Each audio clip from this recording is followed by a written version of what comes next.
제가 지지난 첫 주에 오늘 올해 주제가 예수님의 재림을 준비하라입니다. 그러면서 예수님의 재림은 소설이 아니고 전설도 아니고 정말로 진리의 말씀이기 때문에 우리가 준비해야 될 것을 말씀하고 준비하는 삶을 살아야 되겠습니다. 우리는 참 표현력이 약합니다. 그러죠? 표현력 참 좋으신가요? 제가 캠프 기간 동안 우리 집사람한테 고백 하나를 들었습니다. 뭔 고백인지 아세요? 사랑합니다. 고백을 문자로 보냈더라고요. 잘 안 하는 편이거든요. 상당히 감동이 됐습니다.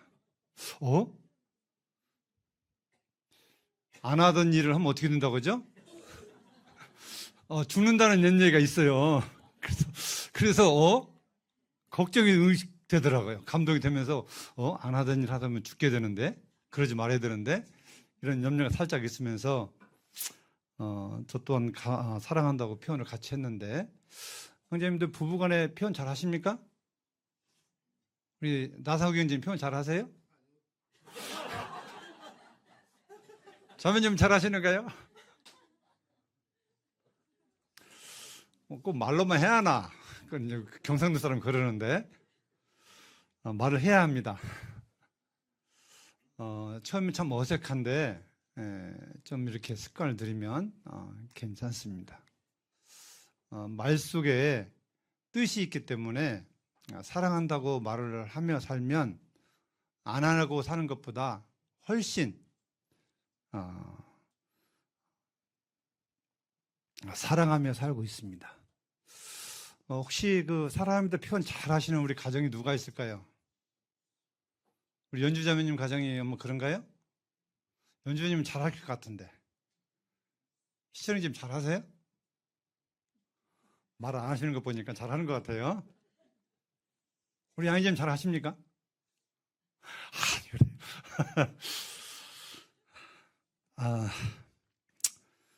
저도 좀 잘하려고 노력을 합니다. 이제 일주일에 한 번 저희 막내 아들하고 막내 며느리하고 전화를 한 번씩 해요. 안 하면 제가 하기도 하고 또 오기도 하는데 항상 이제 끝날 때마다 사랑한다고 얘기를 합니다. 근데 우리 경찬이가 한데 저한테 한 방 먹이더라고요.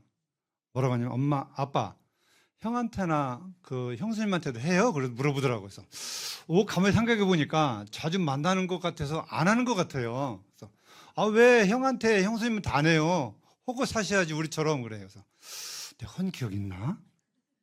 이런 생각하면서 제가 회개하게 됐습니다. 앞으로 좀 해도 괜찮은지 물어보고 우리 저 며느리가 지금 고개 흔들고 있습니다. 너무 느끼해서 뭐 싫은 것 같은데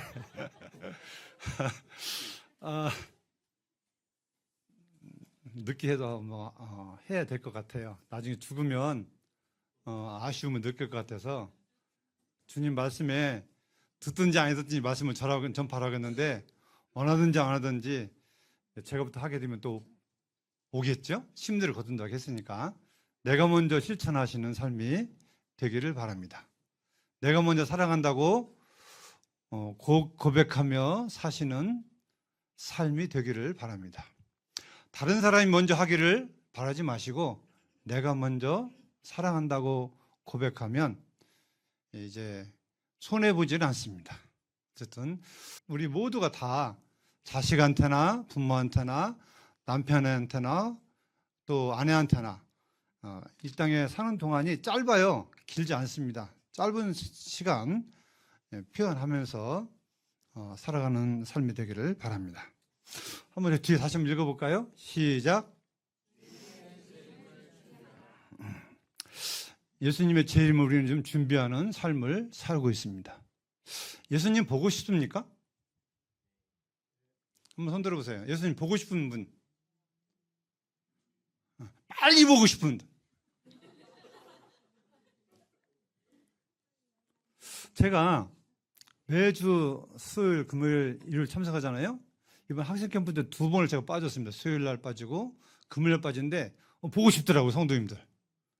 그래서 제가 유튜브로, 카톡으로 교회 들어가서 끝날 때, 끝날쯤 되니까 이렇게 쭉 나오시더라고요. 몇몇 분들은. 제가 얼굴 좀 봤습니다. 사랑하면 어떻게 된다고요? 보고 싶어지는 것입니다. 네, 그래서 우리의 삶 속에 예수님 보고 싶습니다 표현하고 하시나요? 예수님 보고 싶어요, 빨리 오세요, 이렇게 하시나요? 안 하시죠? 속으로만 하시죠? 빨리 오셨으면 좋겠다. 예수님 우리 마음을 아시기 때문에 그 소리도 들으실 겁니다. 그냥 우리가 하늘을 향해서 예수님 빨리 오세요, 빨리 오세요, 보고 싶습니다, 사랑합니다, 이런 삶이 우리 삶이 된다면 어떤 변화가 일어날까? 한번 생각해 보셨나요? 아마 그게 예수님의 재림을 준비하는 삶이 아닐까, 저는 이 생각을 가졌습니다. 예수님이 빨리 오시면 좋겠다, 예수님이 보고 싶다, 이런 표현은 내가 지금 그만큼 어떻게 하고 있다? 준비하며 살고 있다는 것입니다. 근데 빨리 보고 싶고 빨리 만나고 싶은데 준비하지 않으면 그건 큰 창피고 수치잖아요. 우리가 방금 전에 175년 찬송을 들었습니다. 만일 지금 이 상태대로 주님 오시면 내가 기쁨으로 주님을 맞을까? 그래서 아침 저녁으로 주님 사랑합니다, 주님 보고 싶습니다, 주님 빨리 오세요. 어떤 분은 주님 빨리 오시면 안 돼요 그래요. 왜요? 왜요? 우리 어머니 아버지 구원받아야 돼요. 자식들 구원받아야 돼요. 이게 구원받는 생각하면 빨리 오셔야 돼요? 좀 천천히 오셔야 돼요? 예? 그 지옥을 생각하면 빨리 오시면 안 되잖아요. 기회가 잃어버리잖아요. 살아 생전에만 가능한 거잖아요. 그러니까 거기에 예민해 있는 분들은 빨리 오시면 안 돼요. 빨리 돌아가셔도 안 돼요. 왜? 내 가족이 구원받아야 되니까. 그런 분들은 어떤 삶을 사느냐? 전도하는 삶을 살아요.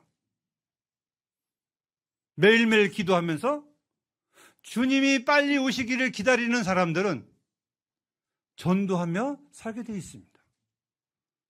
그게 주님이 빨리 오시는 방법이고 주님을 만나는 준비하는 방법이기 때문에 주님이 보고 싶고 주님이 빨리 오심을 기대하는 성도는 누구든지 그냥 태만하게 살지 않습니다. 정말 철저하게 시간을 아껴서 준비하면서 살게 되는 것이 우리의 현실적인 삶이라고 하는 것입니다. 이 신앙은 결코 이론이 아닙니다. 그래서 저는 올해 주제가 주님의 재림을 준비하라인데, 이 준비하라는 이 마음, 구원받은 성도라면 다 주님 만나고 싶고 주님의 공중의 재림을 기다리고 있는데 우리의 마음이 얼마나 간절함 가운데 주님 오심을 준비하면서 준비하고 있는가 하는 것입니다. 또 언제 죽음을 통해서 갈지 모릅니다. 주님이 공중에 오시든지 내가 육체를 벗어나서 주님 만나든지 아마 둘 중 하나 이루어질 거예요. 뭔 시기가 빠른지 모르겠지만 준비하는 성도는 내 육체로 밖에서 주님을 보든지 죽음을 통해서 보든지 공중에 오시든지 상관없이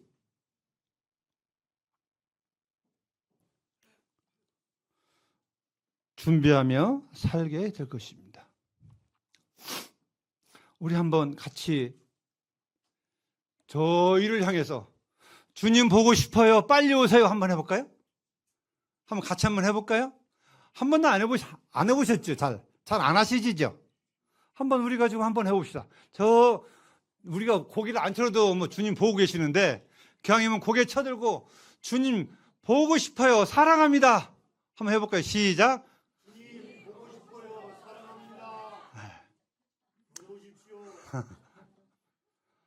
참 우리가 이런 마음으로 살아갈 때에 주님 우리를 보실 때 얼마나 마음이 기쁘실까, 얼마나 마음이 또 감동이 되실까, 한 생각을 가졌습니다. 제가 우리 아내가 저를 사랑한다고 표현하는만 해도 그냥 감동이 되는데, 이 땅의 성도들이 주님을 향해서 주님 언제 오시렵니까? 빨리 오세요. 보고 싶어요. 사랑합니다. 그러면서 우리 삶이 주님의 재림을 준비하는 삶을 살면 주님이 얼마나 기쁘시겠어요. 얼마나 주님이 마음이 뿌듯하시겠어요. 얼마나 빨리 오고 싶어 하시겠어요.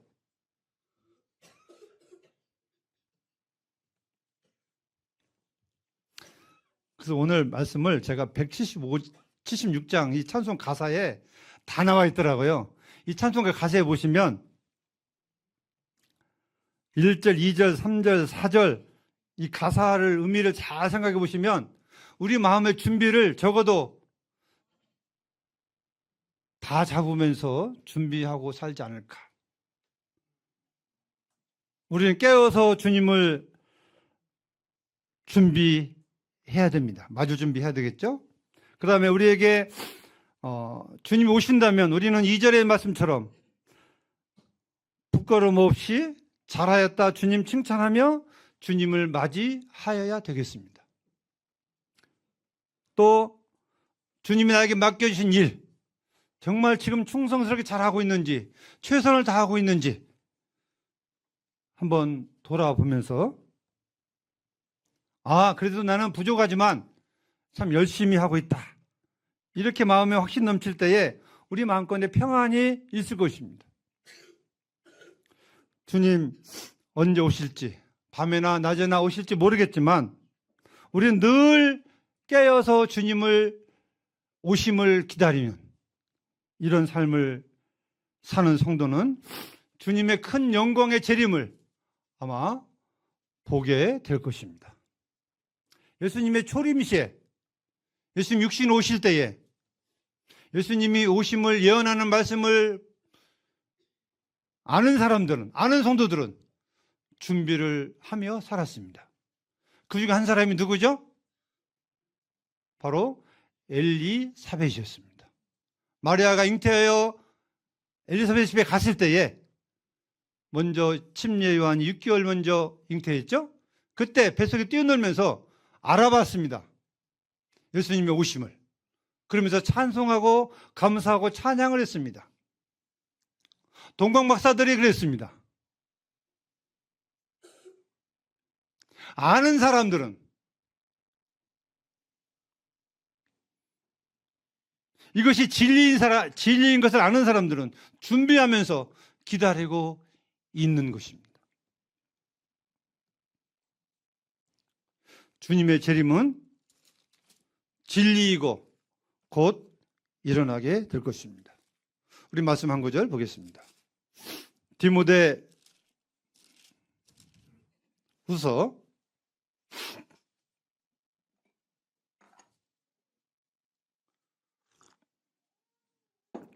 4장 1절로 8절까지 한 절씩 교독해서 읽도록 하겠습니다. 제가 먼저 읽겠습니다. 하나님 앞과 살아있는 자와 죽은 자를 심판하실 그리스도 예수 앞에서 그가 나타나실 것과 그의 나라를 두고 엄히 명하노니 너는 마음을 전파하라. 얻든지 못 얻든지 항상 쓰라. 범사에 오래 참음과 갈증으로 정책하노라. 때가 이르리니 사람이 바른 교훈을 받지 아니하며 귀가 가려워서 자기의 사욕을 따르는 스승을 많이 두고 그 길을 진리에서 돌이켜 하나님의 일을 따르리라. 그러나 너는 모든 일에 신중하여 고난을 받으며 전도자 일을 하며 내 직무를 다하라. 전제와 같이 내가 벌써 부어지고 나의 떠날 시간이 가까웠구나. 나는 선한 싸움을 싸우고 나의 달려갈 길을 마치고 믿음을 지켰으니 이제 오늘은 나를 위하여 그의 멸관이 예비되었으므로 주 곧 비로우신 심판장이 그날에 내게 주실 것이며 내게만 아니라 주의 나타나심을 사모하는 모든 자에게. 사도 바울은 이 디모데에게 이와 같은 말씀을 하셨습니다. 또 오늘날 우리에게 이와 같은 말씀을 하고 계십니다. 주님의 재림을 준비하는 삶은 참으로 중요합니다. 4장 1절에서 말씀하는 것은 어떤 말씀이냐? 예수님의 공중 재림을 말씀하시면서 하나님 앞과 살아있는 자와 죽은 자를 심판하실 그리스도 예수 앞에서 그가 나타나실 것과 그의 나라를 두고 엄히 명한다, 이렇게 시작을 하고 있습니다. 예수님이 처음에 이 땅에 오실 때에는 구원자로 오셨습니다. 이제 두 번째 오실 때에는 심판자로 오시게 되어 있습니다. 저는 종종 천사의 나팔 소리를 대동하고 공중에 오실 주님을 상상하면서 그 군악대들이 울리는 그 군악을 들어보셨나요? 환영해주는 빵빠레인가요? 그게 그 큰 울림, 대통령 환영식 할 때 점점 눈을 감으면서 아마 주님의 천사의 나팔 소리는 저건 아마 대도 못 올 것이다. 엄청난 나팔 소리와 함께 주님이 천사들과 대동해서 공중에 오실 것이다. 그날에는 저번에 말씀드린 것처럼 믿는 성도들에게는 영광의 날이 되겠지만 믿지 않는 사람들에게는 참 비참한 날의 시작이 될 거라고 말씀을 드렸습니다. 우리는 이 주님의 심판 날, 주님 오신 날을 생각하면서 참 두려운 마음으로 이 하나님의 말씀을 받아야 됩니다. 이 말씀은 믿지 않은 사람들에게 하신 말씀이 아니라 믿는 성도들에게 하시는 말씀입니다. 1절에서 심판에 예수님이 나타나실 그 날을 생각하면서 이건 어명이다, 이건 하나님의 어명이다 말씀하시면서 성도들에게 2절에서 너는 말씀을 전파하라, 때를 얻든지 못 얻든지 항상 힘쓰라, 이런 말씀하고 있습니다.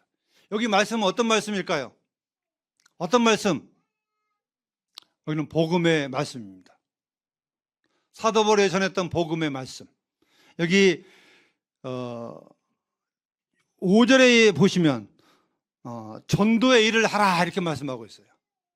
이런 문맥을 볼 때에 여기서 말씀을 전파하라 하시면서 때를 얻든지 못 얻든지 힘쓰라, 이 때는 뭘 가르치고 있을까요? 때, 시간을 가르치고 있나요? 그럼 뭘 가르치고 있나요? 받는 대상이 받든지 안 받든지, 듣든지 안 듣든지 계속 복음 전하기를 힘쓰라는 말씀이에요. 사도 바울이 오늘 주님의 재림을 준비하면서 세 가지를 여기서 말씀하고 있습니다. 뭔가 보세요. 7절 보시면 나는 무엇을 했다고요? 선한 싸움을 싸웠다, 이렇게 했습니다. 두 번째는 뭐예요? 나의 달려갈 길을 마쳤다 했습니다. 세 번째는요, 믿음을 지켰다 했습니다. 주님의 오심을 준비하는 놀라운 삶입니다. 그럼 첫 번째로 이 선한 싸움은 어떤 말씀을 의미할까요? 어떤 말씀? 선한 싸움을 싸웠다. 복음을 위한 싸움이에요. 복음을. 우리는 누구하고 싸우죠? 사단 마귀하고 싸웁니다. 사단 마귀는 복음을 굉장히 싫어합니다. 복음 전하지 않기를 원하는 것이 사단의 마음이고 계략입니다. 자, 사도 바울이 왜 매를 맞고 죽을 고생을 많이 했죠? 뭐 하다가요? 복음을 전하다가 그랬습니다. 사도 바울이 말하는 선한 싸움은 복음을 전하다가 매를 맞고 감옥에 가고 고난받는 이 삶을 나는 선한 싸움을 싸웠다, 이렇게 말하는 거예요. 뭐 선한 싸움을 싸웠다고 하니까 뭐 선한 사람하고 싸웠다 이런 말이 아니라 복음을 전하다가 매를 맞고 욕을 먹고 감옥에 갇히고 죽을 뻔한 매를 3번이나 맞는 이런 싸움을 선한 싸움이라 이렇게 표현하고 있는 거예요. 자, 복음을 전하면 핍박을 받나요, 안 받나요? 받죠? 100이면 거의 99은 no, 비방하거나 받지 않거나 욕하거나, 지금은 뭐 때린 일은 없겠지만, 맞은 일은 없겠지만 싫어합니다. 싫어해요. 싫어하니까 싸울 수밖에 없는 겁니다. 그럼 사도 바울은 듣기 싫다고 해서 안 했나요? 그냥 매를 맞으면서 어떻게 보면 목숨을 걸고 복음을 전한 것입니다. 왜? 그것이 주님이 맡겨진 사명이기 때문에, 주님이 하라고 하셨기 때문에. 물론 하고 싶어서 하실 것도 있겠지만 하지 않으면 안 되기 때문에 사도 바울은 복음을 전했습니다. 우리의 삶은 어떻습니까? 그렇지 않잖아요. 우리는 지금 얼마나 이 복음을 전하기 위해서 기도하고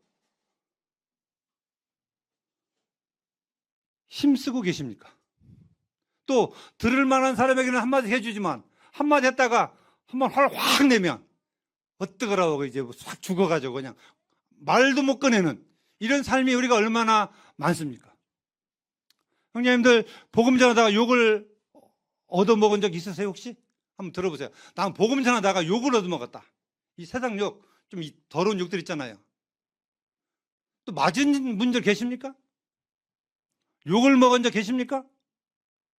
우리는 복음을 전하다가 욕을 먹은 적도 별로 없고, 조금 뭐 심하면 왜 우리 집에 전도지 넣지 마세요, 항의 전화가 오는 것뿐. 우리는 크게 핍박을 안 받습니다.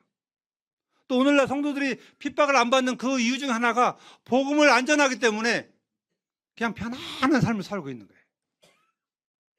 복음을 전하면 어디 가든지 핍박을 받게 돼 있습니다. 이 복음을 전하는 일은 선한 싸움을 싸우는 일입니다. 삶입니다. 듣든지 아니 듣든지, 받든지 안 받든지 어떻게 하라고요?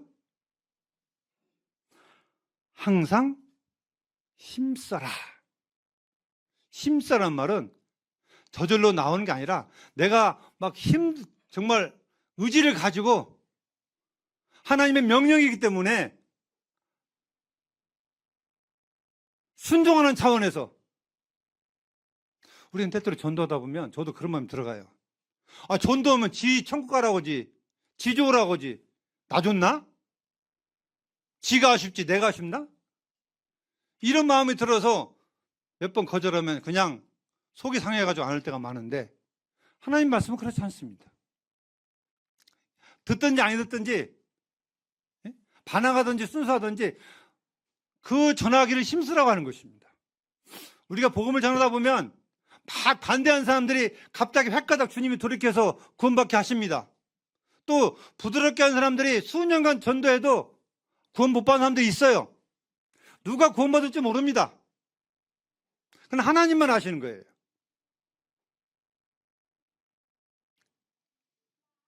사도 바울처럼 복음을 전하는데 힘쓰는 그런 삶이 되기를 저를 포함해서 우리 성도님들에게 바랍니다. 그 다음에 범사에 오래 참음으로 가르쳐라 있습니다. 우리는 재림을 앞두고 심판 앞두고 우리는 참 이런 부분에서 또 많이 가르쳐야 됩니다. 내가 경험한 하나님을, 내가 배운 주님을 여기 오래 참음 가운데 가르치라고 했습니다. 이 오래 참다만 뭔 말일까요? 오래 참다. 성질내지 말고, 정말 아비와 같은 심정으로, 아비가 자식이 잘 되는 것을 바라는 심정으로 가르치라고, 경책하라고 말씀하고 있습니다. 3절에 때가 이른다고 말씀하시면서 이 때는 주님의 오심이 가까운 때를 가리키고 있습니다. 사람들이 바른 교훈을 싫어한대요. 받지 않는데요. 이 바른 교훈은 뭘까요? 동일하게 복음 말씀을 의미하고 있습니다. 죽어서 지옥 간다 한다면, 죽어서 천국 있다 한다면 믿는 사람들이 거의 없습니다. 있지 않습니다. 저는 종종 제가 사업을 하면서 제 고객들을 만날 때에 종종 이야기를 합니다. 죽으면 끝이 아닙니다. 지옥이 있습니다. 천국도 있습니다. 내가 안 알려주고 가면 나중에 내가 나한테 화가 따르기 때문에 내가 화를 안 받기 위해서 난 말을 할 수밖에 없습니다. 그러고 올 때가 있습니다. 우리는 바른 교훈을 싫어하는 가족들에게나 지인들에게나 친척들에게나 이 진리, 바른 말을 할 줄 아는 담대함을 가지고 해야 되겠습니다. 매를 맞아도 욕을 먹어도 우리는 그 일을 기쁨으로 의지를 가지고 해야 됩니다. 사도 바울만큼은 아니어도 사도 바울의 발꿈치, 티끌만큼도 못 따라가겠지만 주님이 내게 주신 믿음의 분량대로 우리는 이 복음을 전하는 일에, 선한 싸움을 싸우는 일에 우리는 열심히 간절히 기도하면서 가족이나 지인들이나 친구들에게 복음을 전하는 삶이 주님의 오심을 준비하는 선한 싸움이 될 것입니다. 두 번째는 나의 달려갈 길을 마쳤다고 했습니다. 달려갈 길이 어떤 길이죠? 사도 바울의 신앙의 길입니다. 이 달려갈 길은 100m 단거리가 아니고 마라톤 41.195km를 달리는 이 마라톤처럼 이 신앙의 경주는 어떻게 보면 긴 경주로 볼 수 있습니다. 인내심 없이는 이 경주를 할 수 없는 것입니다. 이 경주에 있어서 너무 힘들다고, 너무 고난이 많다고 중도에 포기하는 성도들이 참 많이 있습니다. 우리는 끝까지 달려가야 됩니다. 1등을 못 해도 괜찮아요. 우리는 경주를 완주한다는 생각을 가지고 우리는 살아가야 됩니다. 왜냐하면 경주를 하다가 성도들이 많이 떠납니다. 왜 떠날까요? 때로는 미혹이 돼서, 유혹이 돼서, 세상 것이 좋아서, 때로는 너무 힘들어서 여러 가지 이유가 있겠지만 참 너무나 안타깝습니다. 마라톤의 상급은 몇 등까지 줘요? 금은이죠. 그렇죠. 그 뒤에는 상 줘요, 안 줘요? 안 줍니다. 그렇지라도 완주하는 차원에서 끝까지 뛰는 선수들이 있습니다. 걸어서라도 뛰는 선수들이 있어요. 봤어요, 안 봤어요? 봤습니다. 2시간 몇 분 때는 아닐지라도 8시간, 9시간이 걸려도 걸어서라도 내가 완주하겠다고 하는 이런 선수들이 있다고 하는 것입니다. 성도들은 그와 같이 너무 힘들면 내가 걸어서라도, 더 힘들면 내가 둥걸어서라도 내가 완주하겠다고 하는 이런 마음을 가지고 우리는 신앙의 삶을 살아가야 됩니다. 세상에는 1, 2, 3등만 상 주지만 주님은 이 뒤에 행한 대로 갚아준다 하셨기 때문에 끝까지 완주만 하면 우리 모든 성도들에게는 상이 있을 것입니다.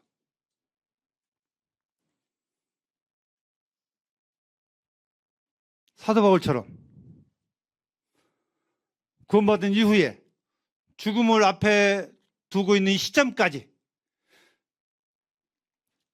믿음에 달려갈 길을 마쳤다 이렇게 했습니다.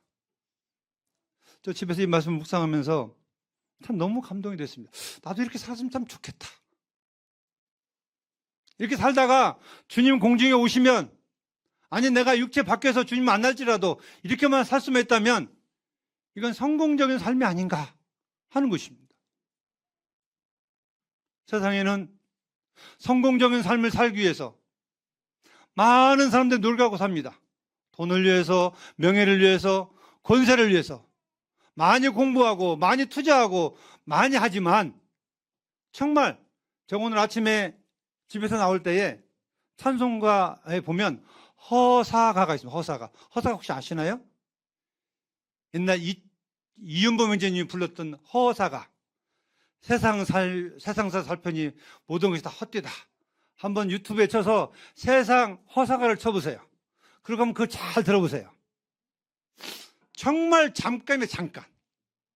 아무리 좋은 집에서 아무리 돈 많이 벌고 권세 누리고 해도 이 세상은 잠깐 있다가 가는 나그네 생활, 그냥 빈손 들고 왔다가 빈손 들고 가는, 무엇인가를 좀 많이 누리고 많이 가지고 싶어 하지만 죽을 때에는 수의 한 벌, 관 한 개, 그것이 고작이에요. 뭐 그런 것을 위해서 세상에 막 투자하고 사는데 우리는 그런 게 아니잖아요. 여기 뒤에 보면 주의 나타나심을 사모하는 자에게는 뭔 면류관이 되어 있다고요? 의의 면류관이 준비되어 있다고 말씀하고 있어요. 의의 면류관. 이 의의 면류관이 어떤 면류관인지 아세요? 어떤 면류관일까요? 나도 몰라요. 의의 면류관이래요. 근데 좋은 것 같아요, 정말. 정말 좋은 것 같아요. 이게 사도 바울이 그렇게 표현했죠.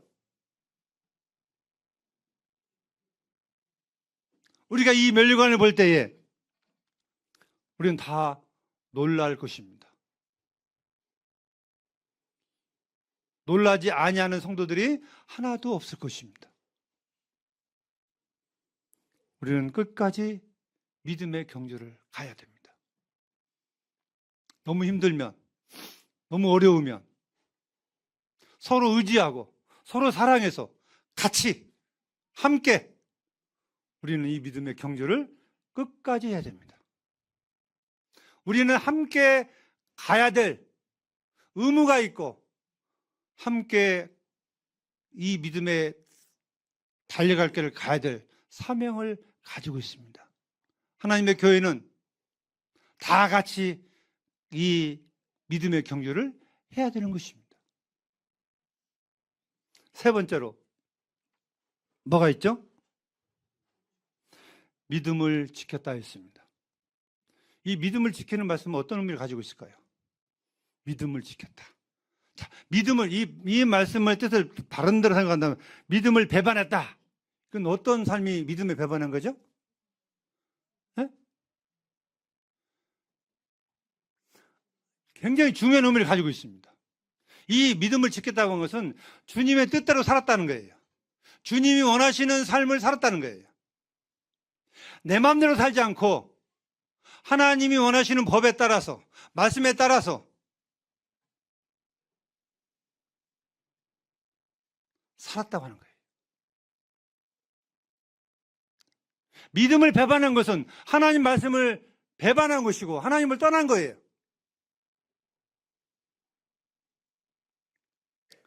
로마서 12장인가요? 찾지 않겠습니다. 시간 관계상. 너희는 이 세대의 사상을 풍속을 쫓지 말라고 했습니다. 하나님의 선하시고 온전한 뜻이 무엇인지 분별하라고 말씀하고 있어요. 이 믿음을 지킨다고 하는 것은 오늘날 우리 신앙의 삶에 있어서 쉬운 일일까요? 어려운 일일까요? 예? 쉽겠어요? 어렵겠어요? 참, 이 풍진 세상 살아가면서 하나님 말씀만 바라보고 하나님 말씀만 쫓아가는 일이, 내 생각을 버리고 하나님의 뜻을 쫓아 살아가는 길이 결코 쉬운 일 아닙니다. 이 땅에 사단 마귀가 없다면 가능해요. 쉬울 수도 있어요. 근데 사단 마귀가 수많은 방법을 통해서 우리를 미혹하고 유혹하고 있기 때문에 그 사단의 수많은, 눈에 이 마귀가 보이면 그냥 발로 차서 그냥 어떻게 해보면 좋겠는데 눈에 보여서 발로 찰 수도 없고, 나도 모르는 사이에 사단이 접근해서 자꾸 이 믿음의 길을 벗어나게 하려고 하는 이런 일들이 우리 삶 속에 얼마나 많은지요. 이런 많은 상황 속에서 믿음을 지키는 일은 쉬운 일 아닙니다. 사도 바울이 믿음을 지켰다고 하는 것은 그 얼마나 많은 고난 속에서, 미혹 속에서, 유혹 속에서 그가 살아왔을까 하는 것입니다.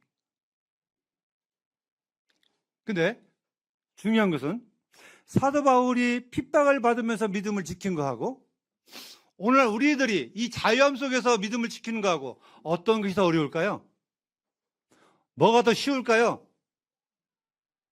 에? 왜 웃어? 말씀 안 하세요? 뭐가 더 쉬울까요? 우리나라가 공산주의처럼 막 성도를 핍박하면 믿음을 더 잘 지켜질까요? 아니면 이 자유로운 가운데서 믿음을 잘 지켜질까요? 잘 지켜질까요?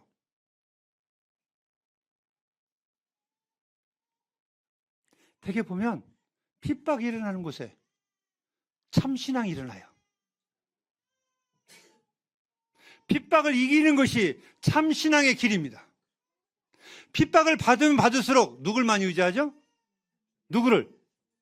주님을 많이 의지합니다. 내가 어려우면 어릴수록 누구의 도움을 구하죠? 주님을 구합니다. 내가 먹을 것이 없을수록 누구한테 구해요? 하나님께 돌라고 기도합니다. 내가 먹을 것이 많으면 기도해야 안 해요? 안 해요. 안 해도 먹고 있는 많이 있는데 뭐 해요? 안 하죠. 우리의 신앙을 지키는 것은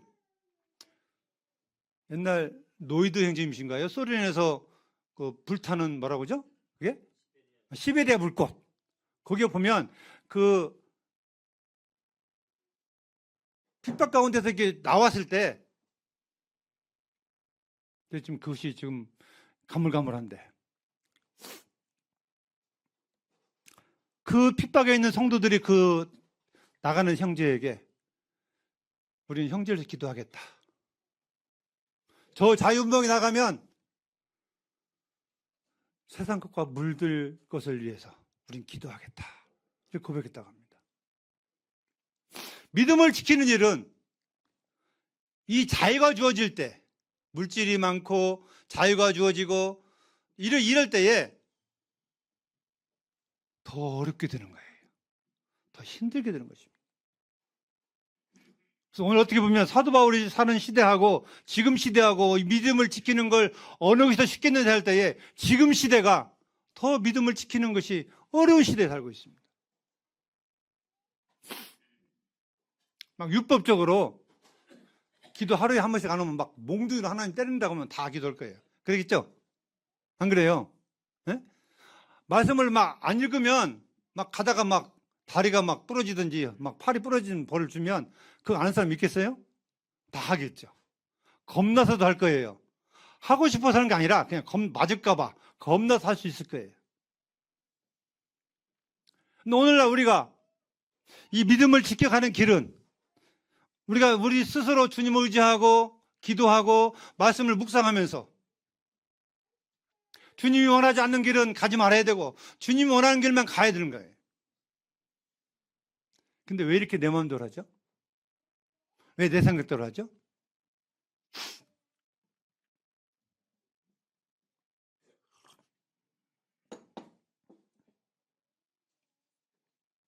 말씀을 정리하면서 사도 바울은 주님 만나는 시점에 가까워서 이런 고백을 했습니다.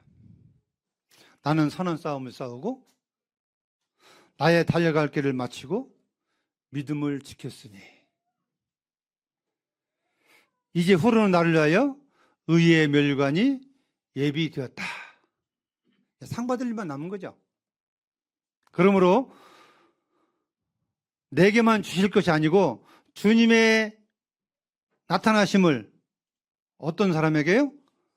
사모하는 사람에게 주신대요. 그냥 다 주는 거 아닙니다. 주님의 재림을 주님을 곧 만난다고 하는 그 사모하는 마음을 가진 사람들에게 주신대요. 그건 어떤 의미일까요?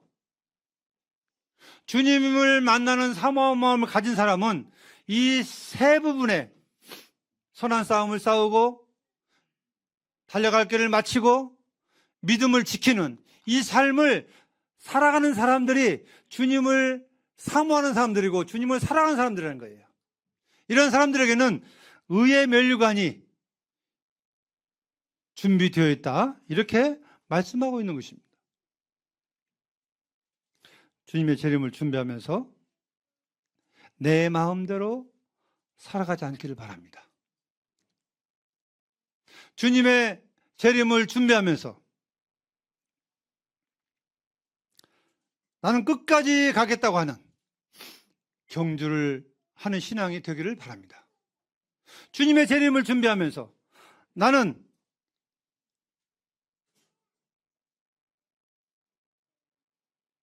말주변은 없어도, 용기는 없어도 내가 가지고 있는 범위 내에서 주님이 주신 할 말은 하고 살아야 되겠다. 이 복음 전하는 일에 힘쓰는 삶이 되기를 바랍니다. 오늘날 주님이 원하시는 삶이, 주님의 재림을 준비하고는 삶이 이 세 가지 부분이라고 믿습니다.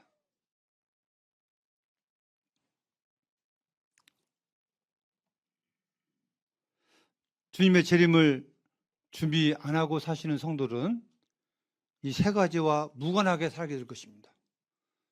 그냥 구원받은 거 딸랑 하나 가지고 나 이제 지옥은 면했으니까, 나 이제 천국 가니까 이것만 가지고 살아가게 될 거예요. 참 너무너무 안타까운 것입니다.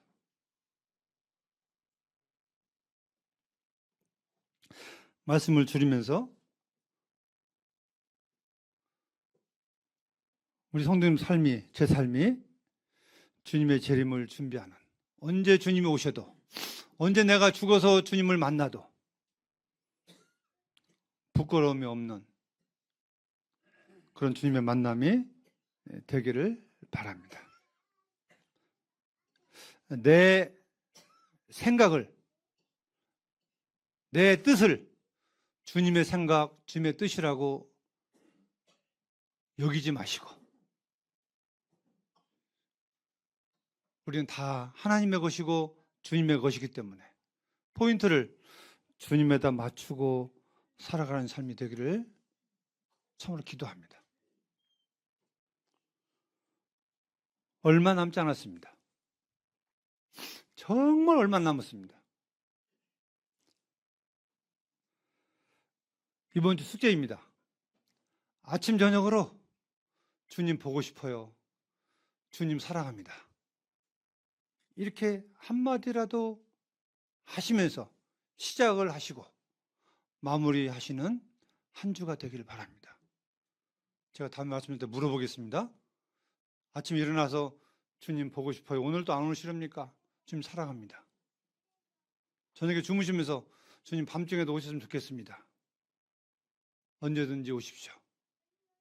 아마 이런 고백이 되면 여기 나와 있는 주님을 맞이하는 삶은 아마 자동적으로 우리가 따라가지 않을까 하는 생각을 가지면서 숙제 내드립니다. 꼭 그렇게 하십시오. 아침에 일어나셔서 주님 사랑합니다. 주님 보고 싶어요. 속으로 하지 마시고 좀 쑥스러우면 저 혼자 가서 그냥 하늘 향해서 외치시는, 고백하시는 그런 우리의 삶이 되기를 바라면서 말씀 마치겠습니다. 감사합니다.